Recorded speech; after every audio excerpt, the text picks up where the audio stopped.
Hello everybody, my name is Julian of Flow Graphics, and I'm very excited to announce Lens Island is now up for wish lists on Steam. So go straight to the description below and you can wish list Lens Island. It takes 1 second to do, it's free, it doesn't require anything from you other than just hitting a button.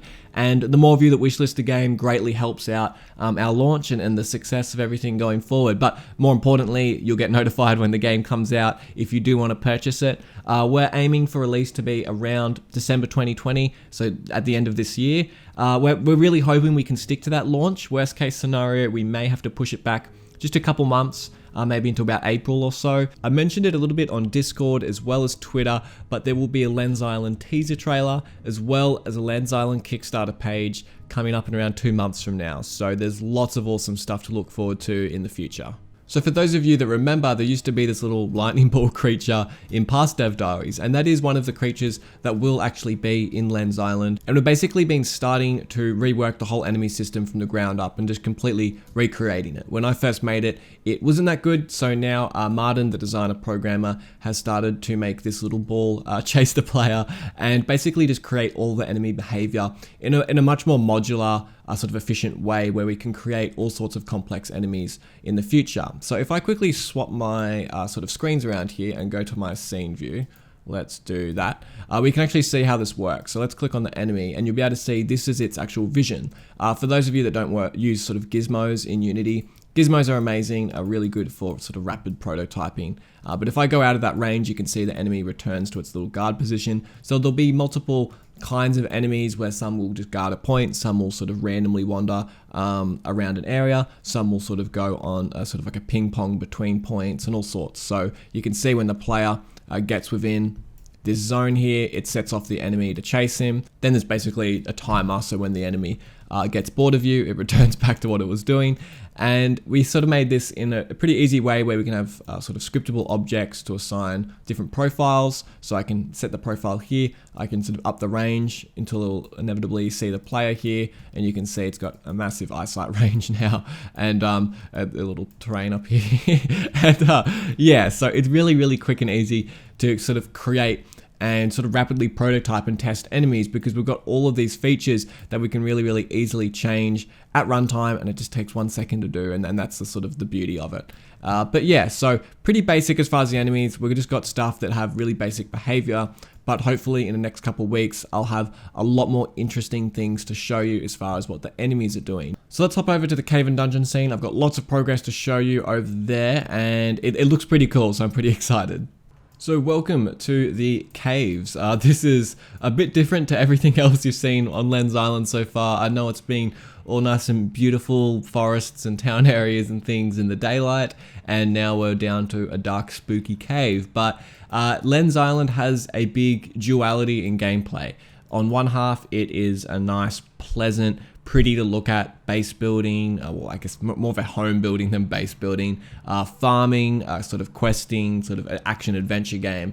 And on the flip side, it's also a dungeon crawler, and it has a lot of sort of mystery and puzzle elements and a lot of intense sort of combat. And this is all where it takes place, in the caves, and this square is meant to signify the dungeon area. And this is sort of the general aesthetic of what it's going to look like. This is all a purely white box design. Don't pay too much attention to the details. Obviously, it's really far from anything final. It's purely white boxing phase at the moment. But what I'm going to do is give you a little tour of the caves and talk about how the caves in Lens Island work and what it's all about. So look, I'm going to drag over my play screen here. Let's do that. I've also got a second directional light on just to make it look a little bit brighter, but what it will actually look like is this. So it will be quite dark, and that's for a specific reason. Light will play an important part in Lens Island. Where I'm standing right now is actually where you'll first sort of spawn in. When you go through that gateway that you would have seen before on the player island that goes into the caves, it will take you directly out here. So you'll come out here on the other side, and this is the sort of the part of the cave that you'll be able to use all the time because it will have this little sort of elevator mineshaft here. So the way the caves work on Lens Island, there'll be approximately 5 levels on the game, like in the game, that will actually ship. once we release it. So each cave level will have one of these big networks that I showed you just before. So there will be a big cave network, and then there will be a big dungeon network. And then once you complete the dungeon and fully clear it out, defeat the boss and complete everything, then you'll unlock the next network down.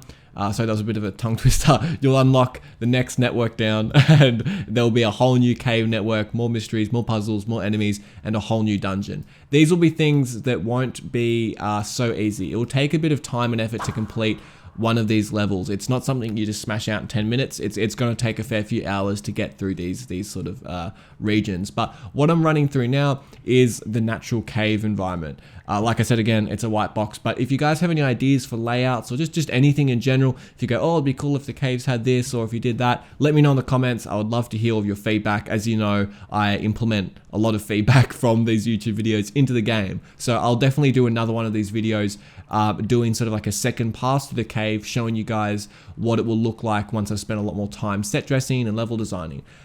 This is one of the parts I really, really like about the cave, is this cute little, it's not really cute, it's a bit sort of, I don't know, it's a bit sort of confronting, and like these big stone obelisks sort of, it's pretty like mysterious, but I'm not going to tell you the meaning of what this area is. I'd love to hear all of your feedback on it, but there's some parts I want to keep a bit of a mystery for now. I'll explain a bit more of the story for Lens Island further into development, but even then, I want to keep some elements of the game a mystery, obviously, so when you guys eventually play the game, you don't just know everything about it and there's no surprises left. So as I walk through this cave, you'll see there'll be lots of areas where you'll be able to mine resources and do all sorts of things.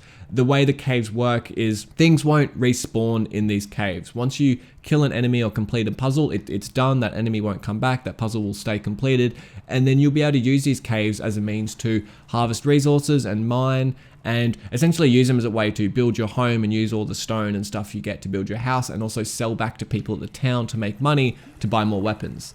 That's how it will work, and you'll be able to light up the cave as you go. One thing I'll quickly show you is, like I said before, light will play an important part of the game. So let's say I quickly just steal a light from somewhere. Maybe this light here. So if I just steal this light, you'll actually be able to hold torches in the game. So effectively how it will work is enemies hide in the darkness. Where it's dark, it's not safe. So you will need to use light a lot of the time to, you'll be able to like play the game and you'll be able to see visually what's happening without light, but it's a lot more spooky and scary. So if I just quickly put in a little light above the player's head here, you'll be able to see, this is sort of what it would look like if the player was holding a torch. You'll be sort of emitting this light. It honestly just looks cool, just sort of running around, seeing the shadows move and the light sort of cast on all the edges of the objects, but obviously you can see a little bit better when you have one of these lights. Like you can see here, this is actually a waterfall I started working on. I've been playing around with water on the game for these cave areas. Actually, now I'm standing here, I had a bit of an inspiration from Mines of Moria from Lord of the Rings. For some of these sort of parts. This is one of the few assets that I've actually made. The only things I've made for the caves yet, as far as asset wise, are these sort of modular sort of floor bricks that I've made. These stairs right here, and then those sort of rune obelisk stones that you saw before. And these aren't final either. Although I do think the stairs look pretty good. There'll be lots more details to come.